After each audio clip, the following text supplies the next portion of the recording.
you're investigating Benghazi. 60 Minutes is doing stuff in Benghazi, and I remember this big deal where Mitt Romney, when he was running for president in the debate, says to Obama, is like, you wouldn't even call it the attack on Benghazi terrorism for like 12 days.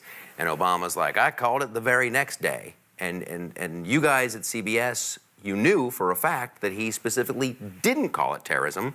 And CBS had video proof of that. Could you tell us a little about how that went down? Yes, CBS was sitting on a clip that 60 Minutes had done an interview with the president the day after the Benghazi attacks, in which Steve Kroft said to the president, I just heard you speak, and you avoided using the word terrorism. And the president said, yes, that's right. And he explained why he didn't use the word terrorism. So he agreed with Romney, but that clip never aired. And you could argue it wasn't relevant at the time because we didn't know about the whole idea that they were trying to make it not seem terrorism when they knew it was. Yeah. But once Romney made this an issue in the debate, we had the answer as people were discussing, well, who is right, Romney or the president? We had the answer to the question on video in the president's own words and didn't air it. And not only did we not air the clip, we aired a different section from that same interview in a context that I believe was misleading on purpose, that made it sound as if he had called it terrorism. That was sort of our take as a news organization. 60 Minutes wasn't withholding the clip. They had given the transcript and the clip to Evening News the very day it happened. And it's my understanding they continued to send the transcript over when Evening News wasn't using it. When it was newsworthy, they were kind of like, hey, you've got this information. And they didn't run it. Isn't that like trying to affect the outcome of an election? You know, we don't want to show this because it might make our guy look bad. And should a news organization have like an our guy?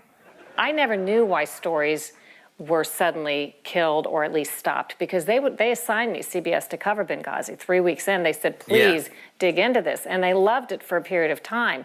But then forces come into play and pushback happens, and suddenly, as I say in the book, the light switch goes off and they act like you're a troublemaker for when you continue going down the trail and you're uncovering better information. Suddenly they don't want it. You troublemakers and your pesky facts. Right. I can't stand it when journalists just focus on the facts. Oh my God.